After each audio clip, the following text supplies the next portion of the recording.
Gas से गधा पढ़ाते थे, अब गैस से गणेश पढ़ाते हैं।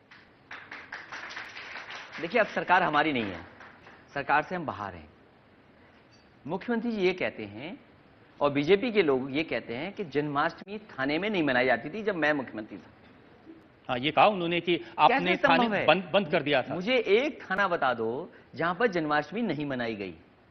ये जन्माष्टमी का त्योहार पुलिस का है, और एक बार हमें बता दो जब मैं पुलिस लाइन न गया हूं। अगर उन्होंने बुलाया मैं पुलिस लाइन जन्माष्टमी में गया, और फिर वो भी हमारे भगवान की जन्माष्टमी नहीं मनाऊंगा मैं। ये क्या बात हुई? हो सकता है मनाते थे लेकिन कहते नहीं थे आप कि कहीं मुसलमान नाराज होकर चला न जाए। देखिए, जहां तक मुसलमान की बात है, मुसलमान खुश है कि हिंदू त्योहार मनाए, लेकिन त्योहार के बहाने ये अपनी राजनीति के लिए नफरत फैलाते हैं। मैं हिंदू नहीं हूं, वो आप हिंदू हैं। तो मैंने कहा ठीक है, हो सकता है हम बैकवर्ड हिंदू हों, ये नई परिभाषा है। वो शायद हिंदू हैं, हम बैकवर्ड हिंदू हैं, इतना ही तो फर्क है। और फिर मैं कहता हूं, हमारे से ज्यादा गाय बता दें इनके घर पर हों, बीजेपी के नेता बताएं, और ऊपर से नीचे 3-4 नेता 5, जितनी गाय हमारे यहां बता दें। मेरी पत्नी हर बृहस्पतिवार को व्रत रखती हैं। मुझे पता है कि बृहस्पतिवार को वो क्या खाती हैं। बताएं ये कौन व्रत रखता है इनके घर में? कौन रखता है? उनके घर में कोई है ही नहीं तो तो मैं नवरात्र के व्रत रखता हूं, मैं नवरात्र के व्रत रखता हूं, लेकिन मैंने कभी प्रचार नहीं किया। मेरे घर पे गांव में हनुमान जी पिछले कई वर्षों से हैं। मैंने इस बार गया, बाबा और ताऊ जो पुराने लोग हैं परिवार के, मैंने उनसे पूछा ये हनुमान जी कब से हैं?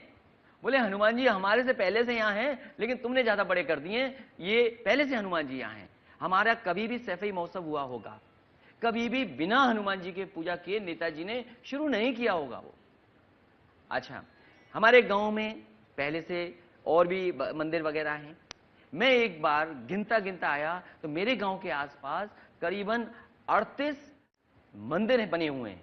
एक एक गांव में 3-3, 4-4, 5-5 मंदिर बने हुए हैं, और हमें कहते हैं कि हम खिलाफ हैं क्योंकि इन्हें राजनीति करनी है। नहीं, देखिए वो ठीक है, वो कहते हैं कि घर में जनेऊ पहनते हैं, हनुमान जी की पूजा करते हैं, कृष्ण जी की पूजा करते हैं, लेकिन बाहर गोल टोपी लगा के आते हैं और घुटने टेकते हैं। देखिए, मैं आपको बता दूं, मैं वैसा हिंदू हूं, मैं ऐसा भारतीय हूं जो हर त्योहार मनाता है और हर त्योहार में उनकी खुशी में शामिल होता हूं। यही हजरतगंज में बचपन से देखता आया हूं। 24 और 25 तारीख को न जाने कितने लोग, हिंदू मुसलमान क्या सब धर्म के लोग मिलकर के मनाते हैं क्रिसमस। नहीं मनाते क्या? हमारे लोगों को और खासकर भारतीय लोगों को यह गर्व करना चाहिए कि हमारा देश ऐसा है जिसमें सब धर्मों की खुशियां मनाई जाती हैं। कम से कम यह गर्व करना चाहिए। गर्व इस बात का नहीं होना चाहिए कि मैं हिंदू हूं, गर्व इस बात का करना चाहिए कि मैं हिंदू हूं, साथ साथ में और धर्मों को भी अपने साथ बराबर का सम्मान देता हूं। तो फिर जब योगी जी ताजमहल गए तो उस पर क्यों आपत्ति की? नहीं, मैंने आपत्ति नहीं की। उन्होंने कहा कि ऐसा लग रहा है इनका पेटेंट है ताजमहल के ऊपर। मैं भगवान राम और भगवान कृष्ण का धन्यवाद देता हूं, दोनों का, कि मुख्यमंत्री जी से वहां पे झाड़ू लगवा दी। मैं दोनों भगवान का धन्यवाद देता हूं। और फिर भगवान विष्णु के दोनों अवतार हैं, राम और कृष्ण, क्या झगड़ा है? हम जितना राम को मानते उतना कृष्ण को मानते हैं। ये कौन है बीजेपी वाले तय करने वाले कि आप किसको मानोगे किसको नहीं मानोगे? ये मुझे ये बताइए। ये हिंदू तो कह रहे हैं, इन्होंने जब शपथ ली होगी, वो शपथ क्या ली थी? आज तो पढ़ी होगी, मैं ईश्वर को साक्षी मान करके संविधान की शपथ लेता हूं। क्या संविधान आपको यह रास्ता दिखाता है? ये कहते हैं समाजवादी। समाजवादी शब्द से चिढ़ है। हम अगर पूजा करें तो हमसे नाराज हैं, लेकिन हमने भी तय कर लिया है इनसे अच्छी पूजा, इनसे बड़ी पूजा हम लोग भी करेंगे। लेकिन जब चुनाव आएगा तो हम इन्हें मुद्दे से नहीं हटने देंगे। ये समझदार रहें, ये सावधान रहें हमसे।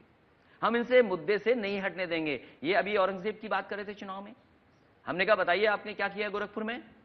केवल समाजवादी पार्टी के काम है, उन्हीं को आगे बढ़ा पाए और नया काम कोई नहीं कर पाए।